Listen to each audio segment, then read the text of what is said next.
1,000 UFO sightings reported around the world every month. 90% of these sightings can be explained, but 10% cannot. Officially and unofficially, the U.S. military has been investigating UFOs since 1947. Their top secret goal is to find out what's behind these unexplained sightings. The Pentagon classifies them as unusual airborne anomalies, but a better term is X-Files. Join us as we explore these unsolved cases, UFO incidents that baffle even the U.S. military. This is Mac Maloney's Military X-Files. And now, here's Mac Maloney. Welcome to Mac Maloney's Military X-Files on the Distant Thunder Radio Network. You can find Mac's show and all the copies of the show numerously all over the internet, but you can also look at Military X-Files Radio. It's part of Mac Maloney's website, and all his books are listed there as well. And some of the things that we'll be talking about tonight, we're going to link back to many of his books. Mac's longtime friend. He is the author of many books, and he leads us most weeks on Mac Maloney's Military X-Files. But we have an operational attachment alpha tonight. A small group of us are taking on another show for him, while he and Juan and Raven are working on a parallel project on their own special mission, special ops going on. Two really special guests tonight. One, a longtime friend in the second hour, and a person that's done incredible research into UFOs and UFO research analysis. And a new friend that this past week, it came together very quickly. I found his website because of an article I was reading about this aircrew, and we were able to connect up, and we had a great phone call and a bunch of emails, and we've connected up. So we have a really special show for you tonight. But let's quickly introduce the posse, as Mac would say, coming to us from the great state of Michigan, the Battle Creek area. Steve Switchblade Ward, how are you tonight, sir? I'm doing really good tonight. So we'll get it out of the way early, Switch. Everyone wants to know what your culinary designs were. What did you have in preparation for today's very special edition of Mac Maloney's Military X-Files? Are you talking about the breakfast question? Well, we, on this particular edition, have been asking what you're doing in preparation for the show.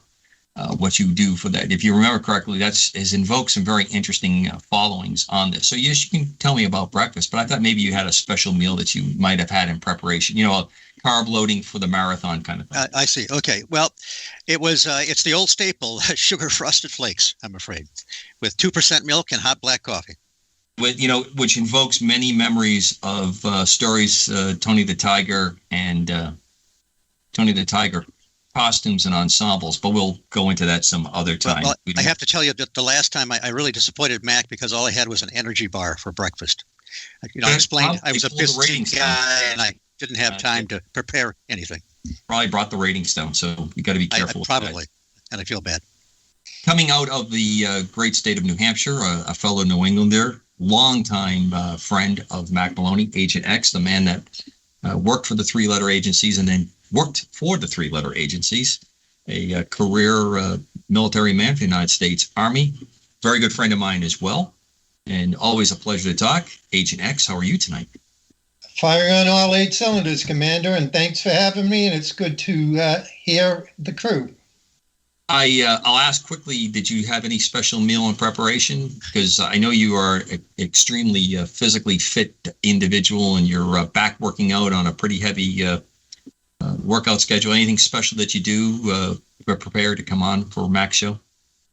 After church this morning, I actually had corned beef hash on rye toast. Wow. Talk about stepping right up. Now I'm jealous. Our third very special guest, another friend, former guest on my show, Task Force Griffin, when I was broadcasting, does a lot of great work on Sky Tour, a co-host with Mark D'Antonio, great friend of all of ours. Amanda Curran, who's coming to us from the Maritime Provinces of Canada. Good day to you, madam, and how are you? Hi, Commander. Long time no chat. We've missed you. How are you? Very good. Amanda contacted me this week because she found one of the funniest tributes to Metallica. She knows that's my favorite group. And I was laughing myself silly with this young man who just recently discovered Metallica. And it's some of the funniest, most heartfelt stuff that is on YouTube. It's a very, very good one. All right. So, Amanda, you don't get to answer first. We're going to quickly ask and see how this goes. I need to know from Switch and I need to know from X, how many provinces in Canada and how many territories? Can I get back to you next episode? No, I need a guess. Oh, this is what you ask anybody in Canada how many states there are, and they know right off the bat. Well, that's easy. It's an even number. Yeah, okay. X, would you like to hazard a number since this is the Michigan two-step shuffle I'm getting? I'd say count. Let's see. 57 provinces and 57 territories. Okay, Amanda, obviously one of these gentlemen, former intelligence officer, didn't pay attention that day in geography. And all of us border with Canada, all the states we live in, coming for tonight's show, touch Canada. Would you like to set the record straight, or do you want me to quiz me to see if I know? I just have to say, in self-defense, the U.S. military never conducted intelligence operations to collect intelligence on Canada. So that's a rather tricky way that you put that, because there was quite a bit that went on during the Civil War, where the Confederacy was putting up quite a few attacks from Montreal into the northern states. So the Union Army was actually doing intel and watching what was going on in Canada. And of course, the Revolutionary War, I will technically say we didn't have countries formed. So I'll give you a slide on this one. That was before my time. Yeah. When I did it, we were looking at the Soviets. I see. I as well. I'm going to say 10 provinces and 3 territories by the latest count. Amanda, you want to check me? I was about to say, how up to date is your intel? No, yeah, it used to be 10 and 2, but then we just got. I know that unit territory, if I remember correctly. Yeah. Do you know the name of it? No, I don't. None of it. None of it. There we go. We'll have none of it. And none of it. Yeah, and it was added as another territory. So 10 provinces and 3 territories is most up to date. Sorry for dating your show, Mac. But yeah.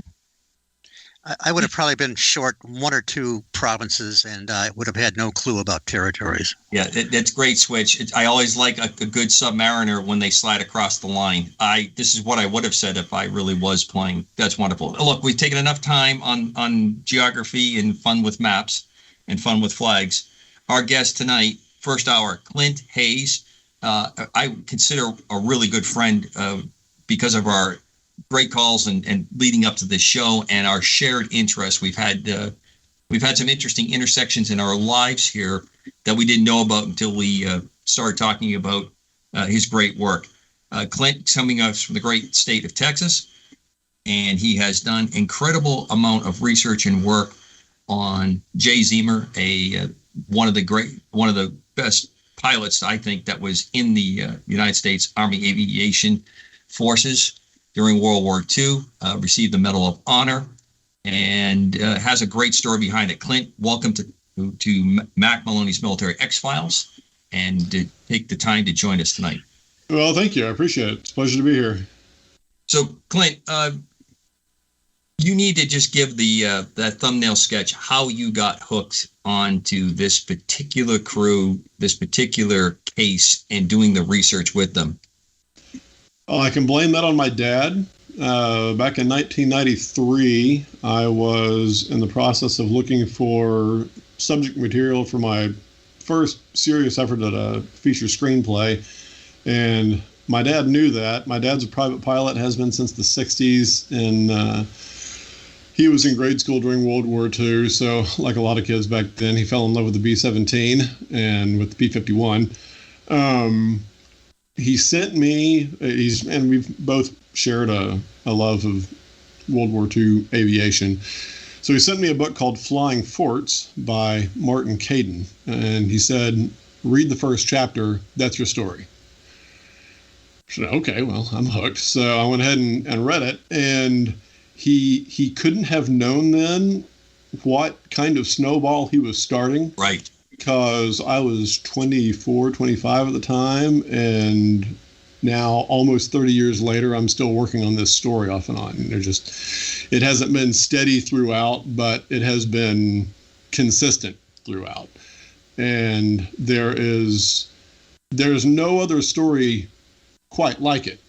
I agree. And it's literally one of a kind. And and once you start digging into it, it's what happened with me. I mean, the story that Caden presented was, I came to find very soon after getting into it, was mistaken and flawed in many respects. But the actual story, the basic story, the heroism and the courage and the grit of this crew certainly came through, and that's the hook for anyone who even has a passing familiarity with the story. And it's just been, as I kept getting into deeper layers and finding out the story behind this final mission, because everybody tends to look at the final mission, which is a thing to behold.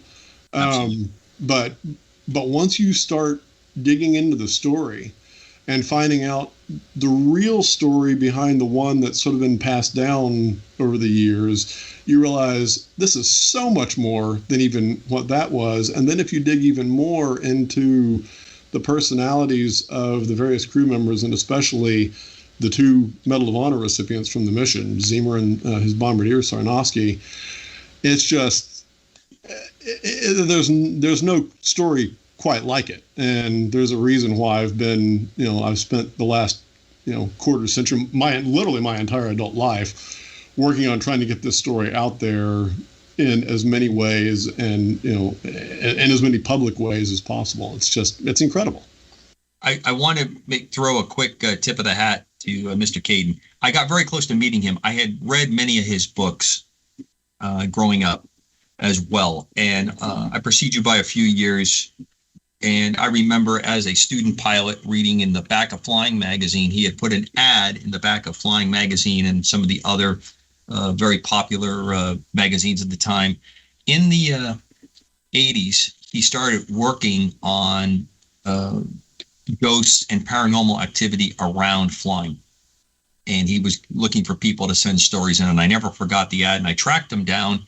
In those days, no internet, obviously. And we never spoke on the phone, but we got a couple letters that went back and forth. Really, really interesting man. Probably one of the leading experts on the B-17. He was responsible for getting B-17s flown back to England for movies that were being done. He wrote the screenplay and the book Marooned, talking about astronauts trapped in space. Quite a career. He spent time actually even in the Coast Guard, or as a Coast Guard liaison with his time as a reservist doing search and rescue. Very, very interesting man. It's very sorry that I didn't get a chance, but it's interesting that was a tie-in between the two of us, because I remember this. And of course, as I said to you leading up to this week, I didn't even really connect in my head when you started to talk about Jay Zeamer, and I realized that the flight for the Arnold Airmen Association, which is an organization for Air Force ROTC cadets, where I started out my ROTC. That he was our the flights. What the flight was named after was the Zeamer's flight. That's right. That organization, and we had a really interesting mural that talked about it. And even the mural, as I remember it, was incorrect to the aircraft and what had happened for the Medal of Honor recipient. So it was pretty interesting that the accuracy, the obviously the legend portion of it's gone well. Let's get the audience and the rest of the host here caught up. Take us through what it is that led up to this mission, as succinctly as we can. We got to squeeze in. We could do about a 5-hour show on this pretty easily. Oh yeah, easily. Well, I'll start with the mission. June 16th, 1943 was the date of a solo reconnaissance mission that they flew over Bougainville Island. It was supposed to be a mapping mission. The stated mission had been hanging for a couple of months. They had to wait for just the right kind of weather, because when you're doing mapping, photo mapping, you have to have a certain amount of cloud cover. You have to have a certain amount of sunlight, but not too much. It's very tricky.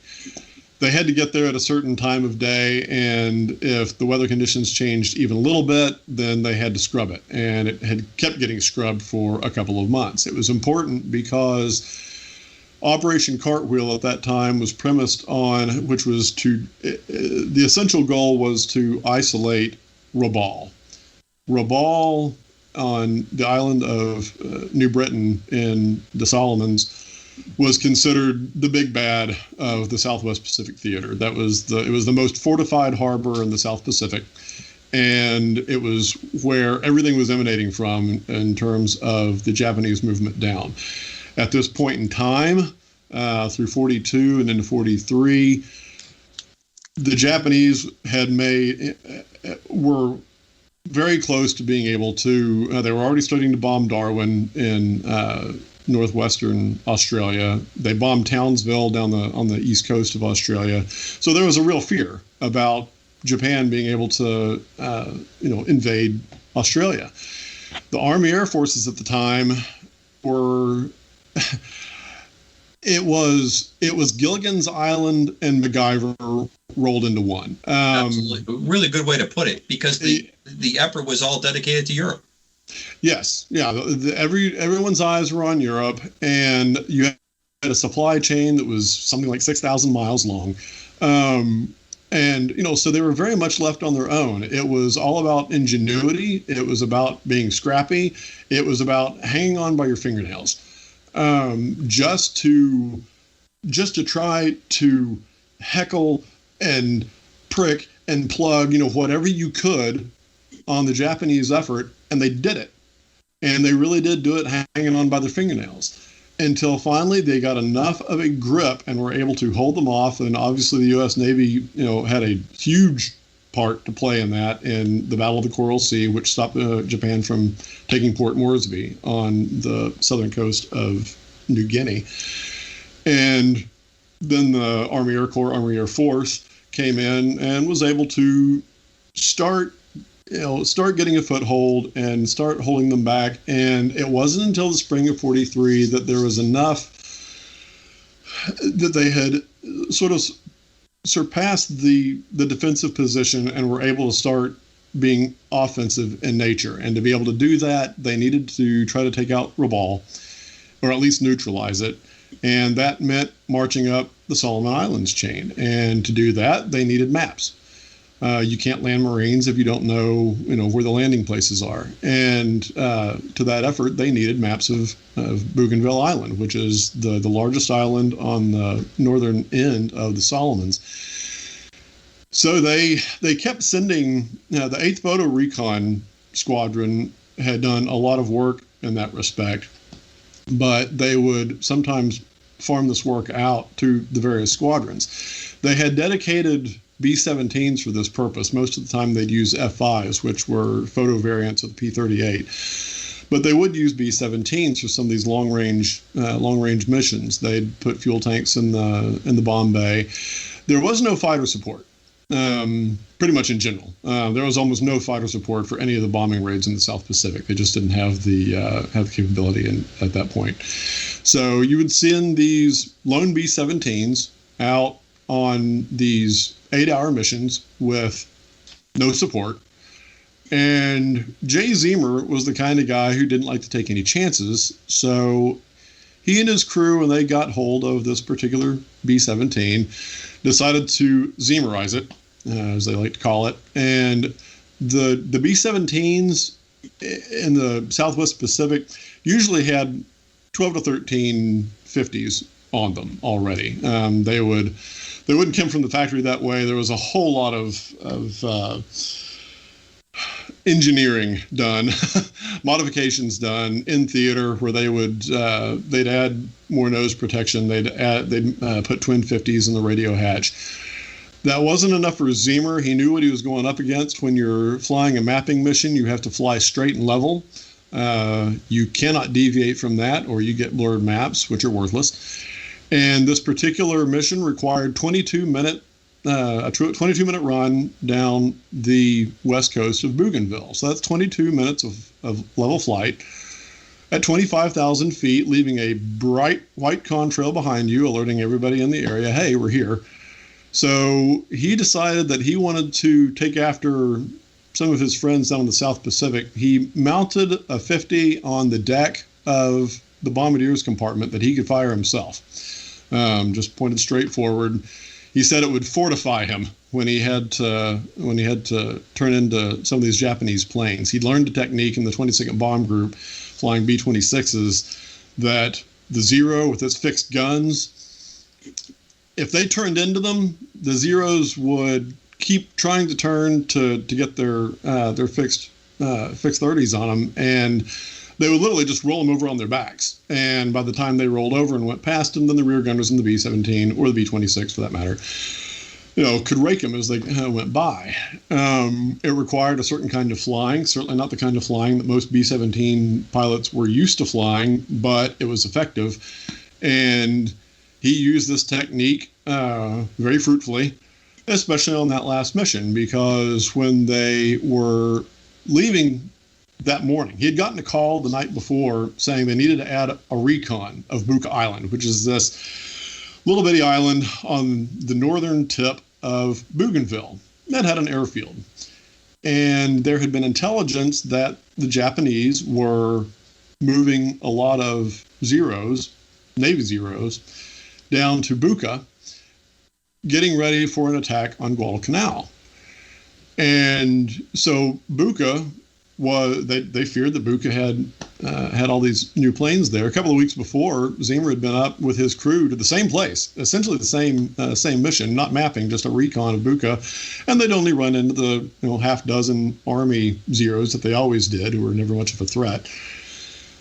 But he didn't want to. You don't kick a hornet's nest, when you're going to have to hang around a spot, and he didn't want to do it. He told them, no, I'm not going to do that. Well, then they met them in a Jeep as they were taxiing out. The Jeep pulled up in front of them and stopped them when they were taxiing out to take off. And they gave them written orders to do this recon of Buka before they did the Bougainville mapping run. And he said, nuts, I'm not going to do it. So they take off, they get out to, they get to Bougainville about half an hour early. So they have to kill time. They can't get there too early. The sun wasn't up enough. And he asked the crew, okay, we're here early. What do we do?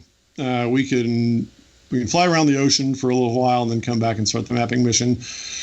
Or we can just go do the recon like they asked us to. And the crew, being his crew, said, hell with it, let's go ahead and go do it. They knew, they were there. They didn't want to tell another B-17 crew they're going to have to risk their asses getting out there to do the same thing. So they went ahead and did the recon, and it happened exactly the way that Zeamer was afraid it might, with the only difference being that instead of stirring up the same 6 Army Zeros that they were used to, they stirred up, by their count, 17 Zeros taxiing or taking off from Buka. It was loaded up. Right. And they proceeded to go ahead and do the mapping mission. It had to be done. It was perfect weather. They didn't know when it was going to be able to be done again. So they went ahead and did it with about a minute left to go. According to Japanese records, a total of 8 finally caught up with them. And instead of being in a situation where Zeamer could turn into these Zeros, they attacked in coordination with one another. There were 3 in front, 2 in back, and so he couldn't do his squeeze play, as he liked to call it.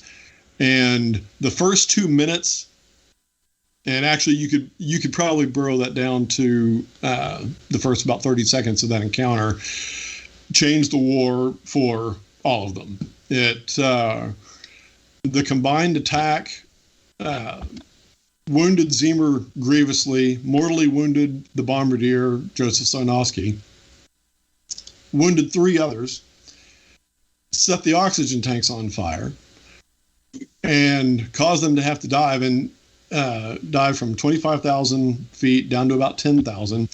It took all of Zeamer's strength and his co-pilots to pull the Fortress out of the dive, and the Zeros followed them down. And they had a running engagement for the next 40 to 45 minutes with these Zeros that would circle around. They'd line up on either side and then circle around to the front, because the 17 was always weakest on the front, but that's where they'd concentrate. So that's where, the forts down there always concentrated most of their firepower on the front. Unfortunately, all of the forward firing guns had been knocked out.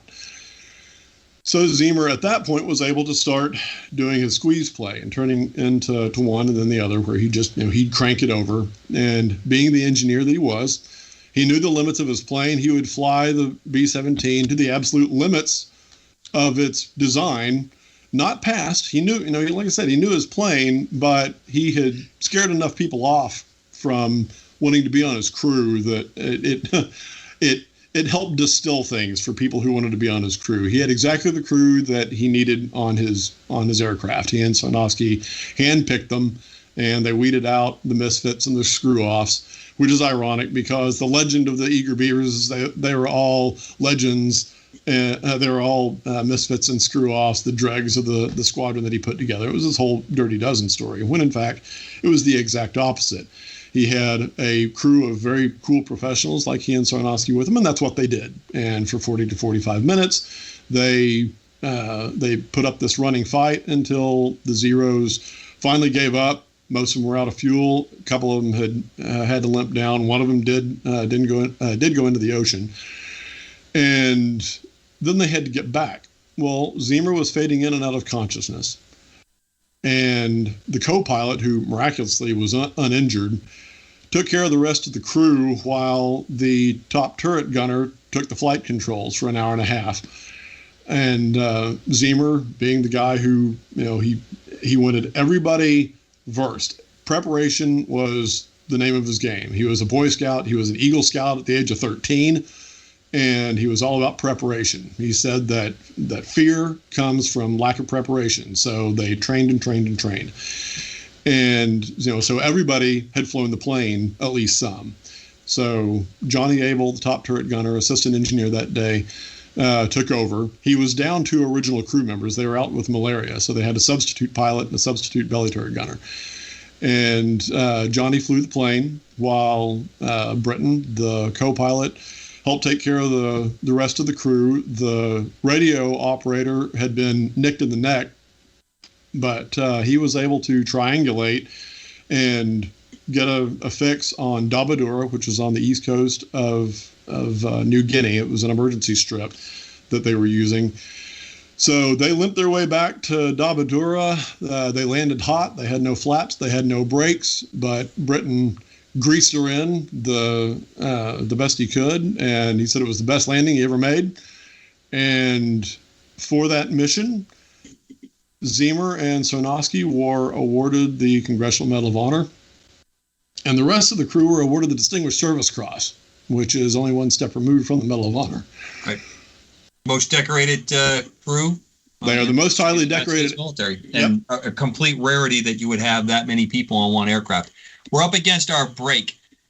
Let's just do a quick recap. Mac Maloney's Military X-Files. My guest, Clint Hayes. We're talking about the Eager Beavers, a legendary crew. And Clint has spent a great portion of his life trying to bring the accurate story because, as I have said many times, this story resembles a lot of the things that Mac has written in his military action-adventure novels for years. I mean, he has great mil-tech in it, but he always has been able to grind it down to the incredible stories of what the individuals, the people that are involved in these kind of things. And Clint's work and putting together the website, what we'll talk about on the other side of the break, has been phenomenal. And his quest to try to get this to make it to the screen. Mac Maloney's Military X-Files, Distant Thunder Radio Network. I am here with Switch, Agent X, and Amanda, our very special friend from Canada tonight. Please stay with us. We'll be right back at this break. I was in the hospital with my son for 18 months. When he got injured, I wasn't prepared, but I knew I had to be strong. When I was told about John's injury, I was in complete shock. I just remember rushing into his room and giving him a big hug and letting him know I was there. These veterans and families are just a few of the heroes we serve at Homes for Our Troops. For thousands of severely injured veterans, everyday life is filled with barriers. It was really the little things throughout the house. Counters that you can't roll up to. How to drag my wheelchair down steps. I want to help, but he is so determined. At Homes for Our Troops, we build specially adapted custom homes with features like wheelchair access, roll-in showers, and automatic door openers that allow them to function independently and focus on their recovery and family. This house is freedom. It's hope. It's a new beginning. This house has given me my family back.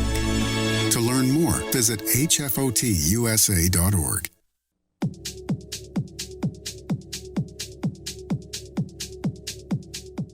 Welcome back to Mac Maloney's Military X-Files on the Distant Thunder Radio Network. This is Commander Cobra running the operational detachment tonight. Why Mac and JJ and Raven are off doing a special project, one of their special missions. With me tonight is Switch, Agent X, and a new friend to Mac Maloney's Military X-Files, Amanda Curran. She's coming to us from the Maritime Provinces of Canada, where we have learned earlier in the show that there are 10 of, and recently added a territory for 3 territories. So it's important that we keep current with our neighbors to the north. Clint has been our guest tonight. With us tonight is Clint Hayes. He has a lifelong, or at least a lifelong adult passion on a group of men that flew a B-17 in the South Pacific during World War II, recognized with 2 Medal of Honors and distinguished crosses for all the other members of the crew. It's an amazing story leading up to it. It also has a lot of intrigue. Clint, before we jump into a little more of this and the goal that you have in talking about the website, I want to start with X. X, did you know much about this mission, and and what do you think? I was only vaguely familiar with it because it was the U.S. Army Air Corps. I did not know the detail that we just listened to, and I just found that was fascinating, especially to include that the B-17 was effective against the Zeros, at least more effective than I would have thought, having seen the movie that was called Fortress that came out about 15 years ago, and the fortresses were really like paper thin.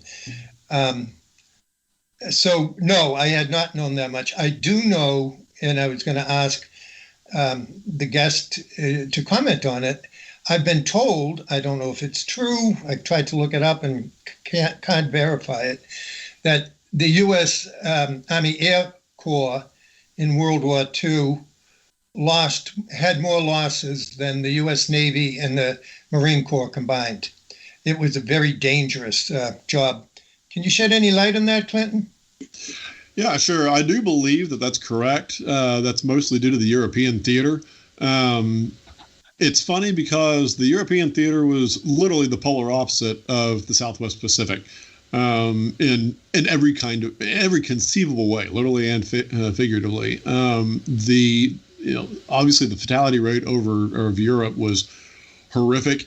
It wasn't matched in the Southwest Pacific, but the Southwest Pacific had features, obstacles in it that Europe never had to face. The distances flown were much larger.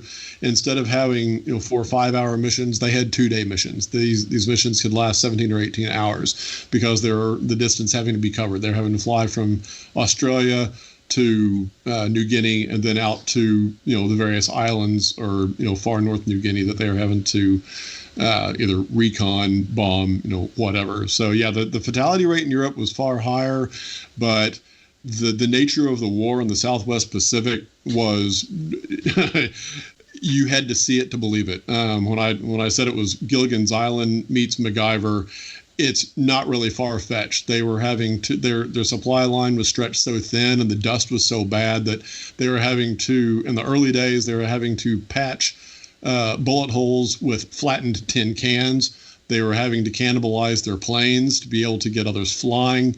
The B-17s from the very early stages of the war that came up from the Philippines, the 19th Bomb Group, were so beat up that they were repeatedly having to be flown when they should have been scrapped. It was an exercise in grit and determination and innovation that you didn't see in Europe because it wasn't as necessary, because it was, it was the primary. The South Pacific was the ugly stepchild, and they just had to make do with what they did. And it's just amazing what they were able to accomplish with as little as they did.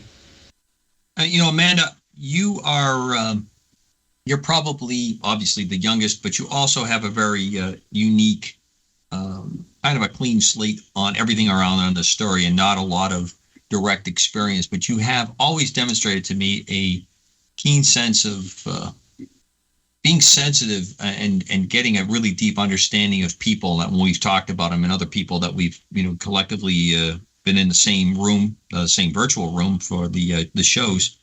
What's your impression of what you've heard so far? It's fascinating. I personally have not heard the story. I wasn't aware of this. I was just wondering, from what I read, they were known as the Eager Beavers because of their constant volunteerism. I'm just wondering, maybe you could shed light on this. Were they volunteering for everything just to get experience and do their part so they could run missions like this final one in June of 43? Or were they volunteering for ones that maybe other groups were shying away from? Or what they just wanted to help their country and couldn't help but be involved? Like, why were they the Eager Beavers? Why were they always the first to volunteer everywhere? That's a fantastic question, and the answer is yes.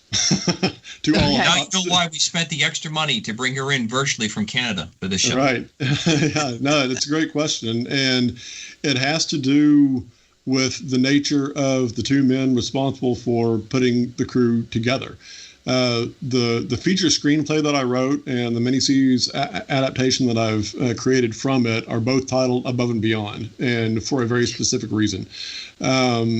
Jay Zeamer and Joseph Sarnosky, from birth, had this trait about them. They set incredible standards for themselves, and high standards, and met them all the way through. And Zeamer especially, when you start getting into the backstory there, he pushed himself all the time. He set these goals for himself. He wanted to be an Eagle Scout at the age of 13. He did it.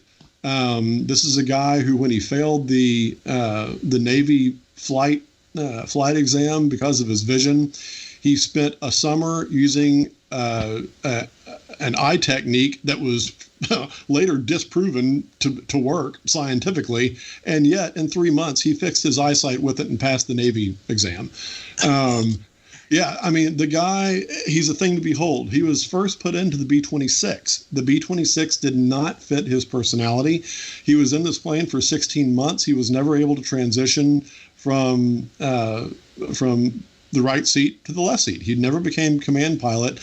And that's one of the reasons why in a theater where they were short on co-pilots already, short on personnel, he finagled a transfer himself from his B-26 squadron into the 43rd Bomb Group, flying a plane, the B-17, that he had never flown before. And yet, in 6 weeks, he went from self-described squadron errand boy to command pilot nominated for Silver Star.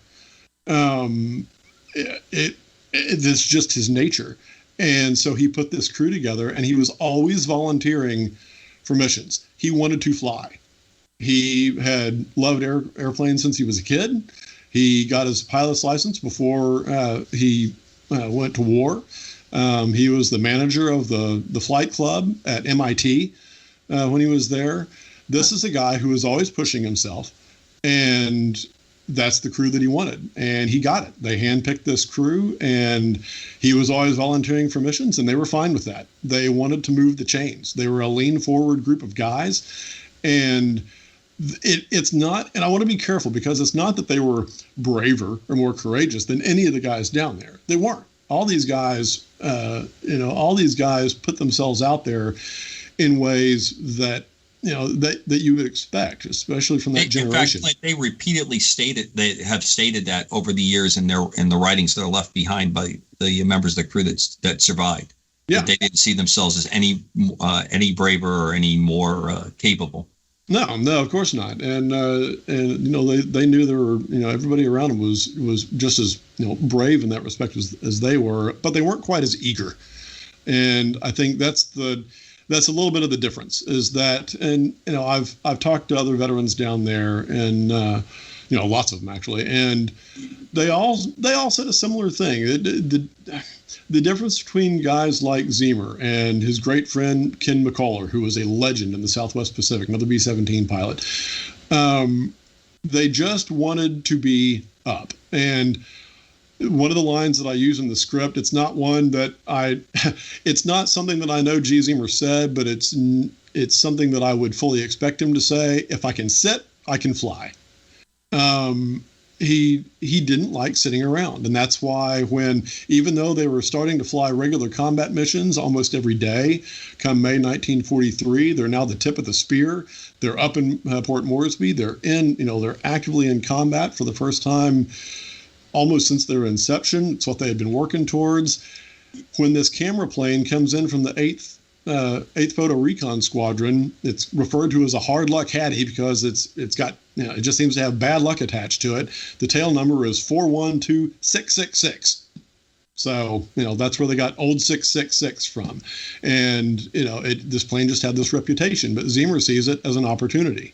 So they loaded up with 3 more guns than most of the 17s down there had. It had a total of 16.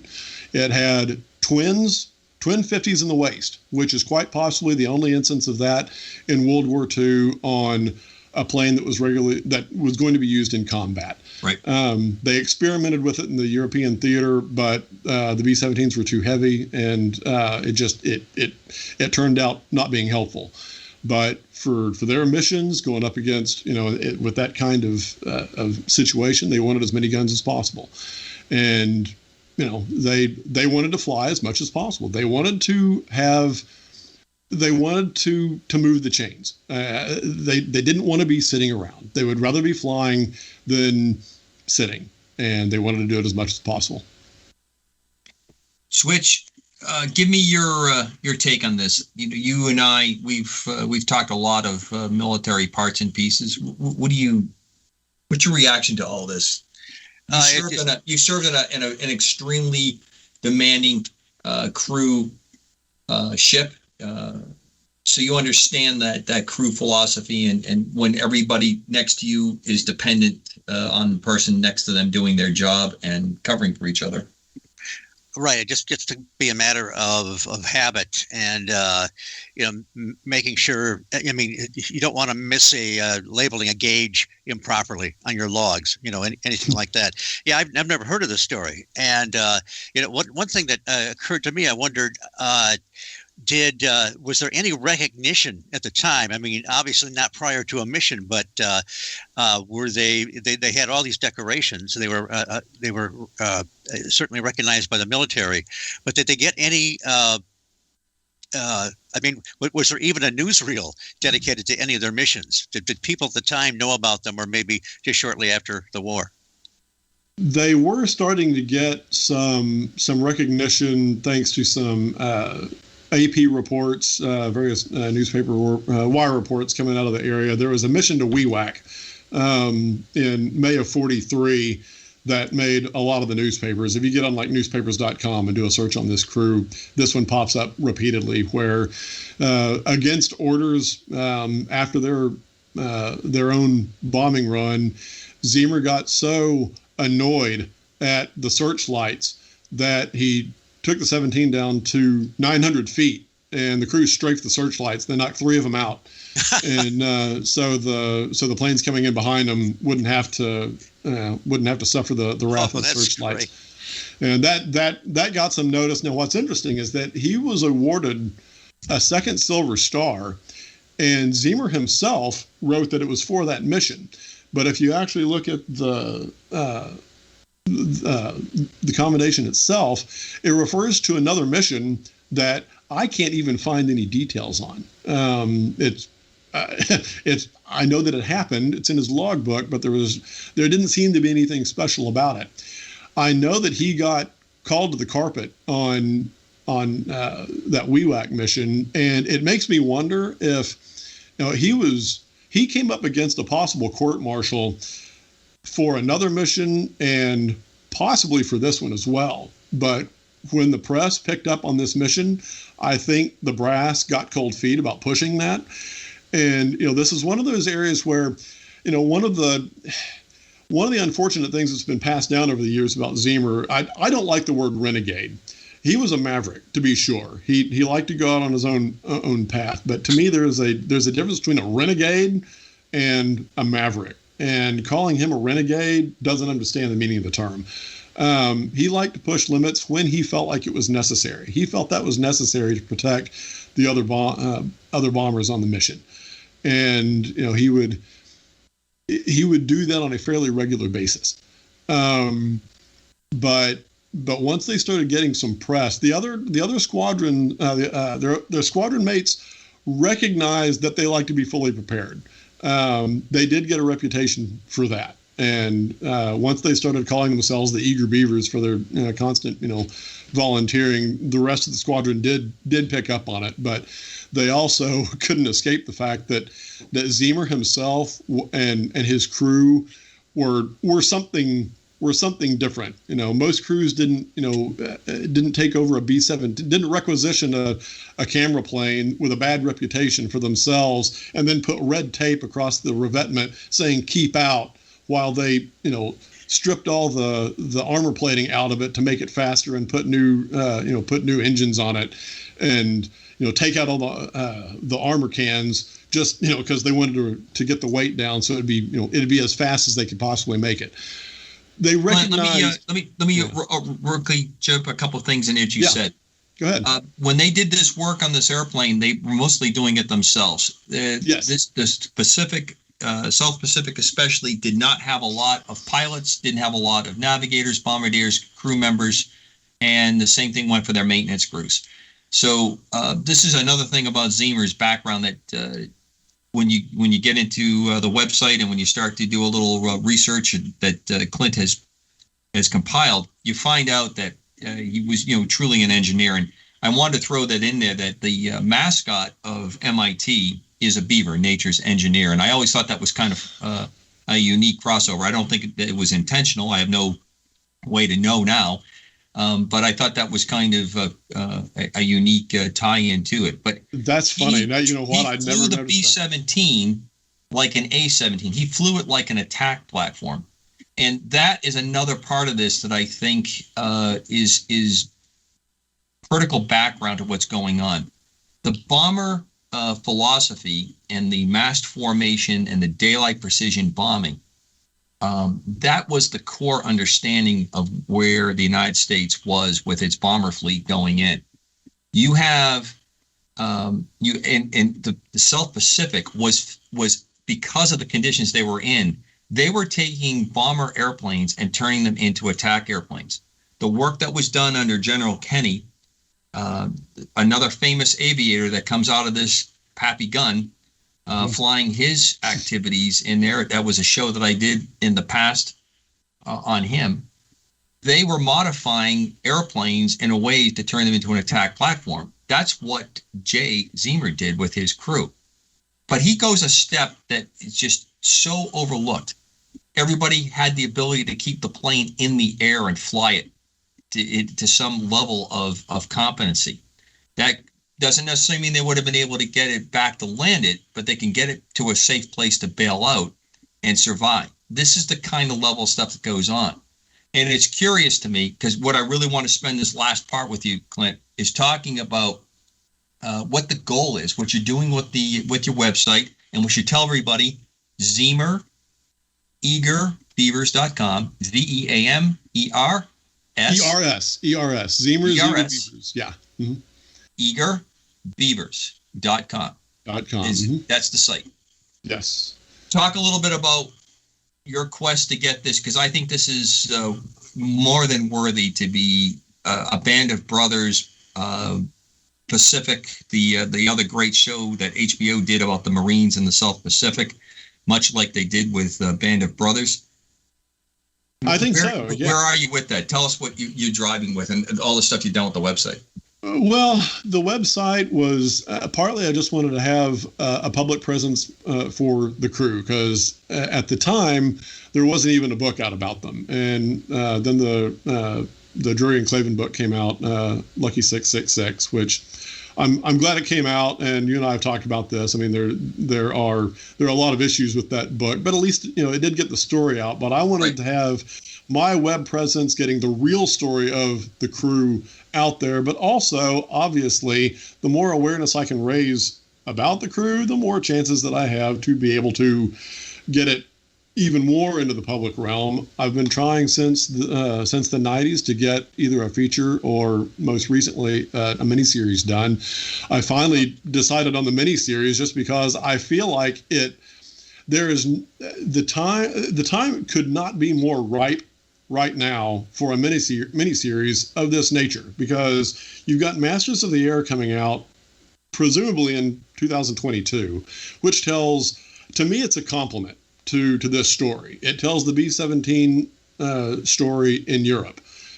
We need one that tells the B-17 story in the Southwest Pacific, and it just so happens there's a story about the most highly decorated aircrew in American history that you can use to do it. Absolutely. And it's just, I think it's tailor-made to it. And so I'm trying to raise awareness, with the website. Right now, I'm literally, trying to get, queries sent out to various production companies, and just trying every route I can. You did share with me you've had some interest, but often what you have is people that, they want to take maybe the name, and they want to build a completely different story. They don't want the accuracy, and you're really you're hanging on tight to this. Has to be an accurate portrayal. Well, yeah, I mean, I don't have a problem to some degree of combining events, this sort of a thing. But I'm very protective of this crew. I made a promise to the family members that if they didn't recognize their dads, their husbands, in my final portrayal, then my job wasn't done yet. And I look at movies like The Highwaymen, where they took the integrity of the source material very seriously, and they stuck very close to that. It can be done and still have a very compelling story. I agree. And that's what I'm after. And yeah, I was approached a few years ago by a producer who was interested in the story, but like I said, he wanted to take it the Dirty Dozen route. And when I politely, told him, well, that's not what this story is, and that's not the angle that I'm taking on it, he disappeared. So I'm trying to hold out as much as I can for someone. This story needs a champion.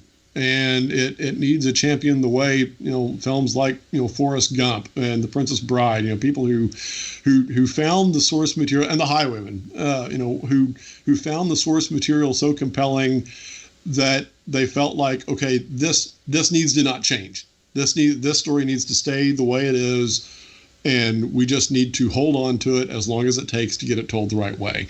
And that's what I'm looking for. And there are people out there to do it, and I sure hope that as Mac will he'll be cracking up when he hears this. I hope Mr. Michael Bay catches this broadcast, because I'd love to see him get behind this, because he is what he did with 13 Hours. The Benghazi story was incredibly accurate, incredibly fair, and the action fit. All right, working around the guest, Amanda, any comments and thoughts as we're coming down to the end here with Mr. Clint Hayes and talking about Zeamer's Eager Beavers? Well, you were mentioning that they modified the planes and quite the engineers as well.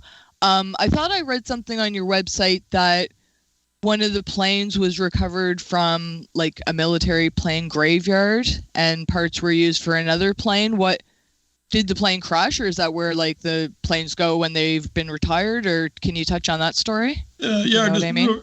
real quick. Part of the legend of this crew is that they pulled this plane out of the graveyard and got it back to flight status, and that part is simply not true. The plane was already flying. It had been made airworthy already. The 8th photo was already flying it, but it kept getting shot up, and it just got a bad rep. So the 8th was very happy to unload it back on the 65th Bomb Squadron, and Zeamer was very happy to accommodate them in that, and they went ahead and they augmented the plane. They didn't get it back to flight status, but they did Zeamerize it. Like I said, that's what they like to call it. They did soup it up and get it up to their specifications. Was this old 666 or a different plane? Yeah, this is old 666, and there's some confusion about the name because some outlets refer to it as Lucy. Zeamer had it named Lucy 2 days before that final mission, is my understanding, and he named it after a girlfriend at Langley, but he got married. No, not Lucifer then. No. Okay. No, it was named for. Although that a very interesting tie in there that you would pick up. Well, I heard someone mention paranormal early in the show, so I thought, okay, we have a graveyard, we have Lucy, what's going on here? Well, the other thing that you're touching upon there, Amanda, there is kind of a paranormal in that it's absolutely incredible, and the outcome of this mission reminds me of a great book that I read about a year ago, with an Irish warrior, Celtic warrior, because they were able to successfully win this battle. It turned everything else. This particular mission and the ability to bring back those pictures did have far-reaching implications to how they were able to defeat and start to island hop. And that it has tie-ins to so many things that went on, because ultimately getting a place for a B-29 that could reach Japan was the goal, and this was a critical step in reaching that. Yeah, it definitely was. And Clint, I was just going to say, it reminds me, I know it's apples and oranges, a little bit of the Major Greg Boyanton Black Sheep Squadron story, because they were Marines. They flew Corsairs, which was considered not fit for prime time. For carriers, that's correct. They were mostly butter bar pilots with little experience, and that went well. I mean, when I say went well, I mean that's a proof of concept for this type of story being popular to the people. Actually, you bring up a really great point, and I just quickly want to make this point. They are portrayed as screw-ups. They were the dregs of the Marine Corps, and that was played up very, very sadly in that series.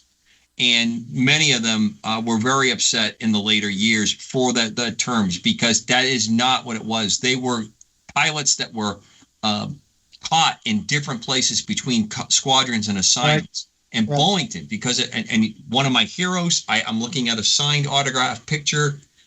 He flew with a friend of mine that was a Flying Tiger. When he was a Flying Tiger, and that picture was passed to me, one of my heroes. But he had the ability, like Zeamer, to figure out, how do I get these people together? Right. How do we grab the gear and let's get into the fight? Right. And that's what it's making me think of. And also, you're right about the intelligence collected at Rabaul was critical. Yeah, there are a lot of parallels there, both in how they were portrayed and how they weren't portrayed. How they should have been. And yeah, I mean, just the fact that there has been the Baba Black Sheep. But when you look at just the last few years, I mean, it's really incredible that I first started trying to push this story on during the 50th anniversary of World War II. And I thought after Saving Private Ryan that the war genre in general was done. I felt like, okay, well, Spielberg's done this, masterpiece on World War II. I guess that'll be the end of that. Instead, over the last, 7 years, we've had Unbroken, we've had Darkest Hours, we've had Midway, we've had Hacksaw Ridge. We have the announcement this past fall of a miniseries on Audie Murphy, who is one of the most highly decorated soldiers of World War II. And now we've got Masters of the Air, the miniseries coming out. We've had Band of Brothers in the Pacific, obviously. I mean, it's incredible to me how much interest there still is because, Hollywood doesn't make films for audiences that don't exist. Right. They know that, people are interested in these, in these stories. And I think because of the broader culture issues that are going on right now, I think people are even more interested in them and feeling a need for them than ever before. And that's why I feel like the timing could not be more right for this story to come out. Well, we've been talking with Mr. Clint Hayes, Zeamer's Eager Beavers, ZeamerBeavers.com, his website, talking about Jay Zeamer and an incredible group that he led on a B-17 to do an incredible mission that had far-reaching impact to the South. And it's a great story, and it's his story of how he has worked for 30 years to get this to be the accurate portrayal and keep it the standards is equally impressive. And I want to throw one last thing before we go. My mother's birthday is 16 June. She was 4 years old when this mission occurred. And she's still with us, and I will be reminding her soon on her birthday when we're together for that. And it's my wife's dad's birthday as well. Well, there you go. There another tie-in between Clint and I. We found that we had a number as we got together on this. Mac Maloney's Military X-Files on the Distant Thunder Radio Network. My guest on this first hour has been Mr. Clint Hayes. Incredible story. I thank you so much, Clint, on behalf of Mac, for taking the time to come with us. And I look forward to when we have you on again, when Mac's at the helm. We can get you back on. Maybe we'll have a positive update of where things are at. Well, it's been a lot of fun. I really appreciate the chance to talk about this crew. I as you can tell, I can do that for quite some time. And well worthy of it. But also take a good bow for yourself, because I think you're fighting the good fight here. And I think Jay and the rest of the gang is looking down and smiling in support. Well, I hope so. I appreciate that. Mac Maloney's Military X-Files. We'll be back after this. Please stay with us.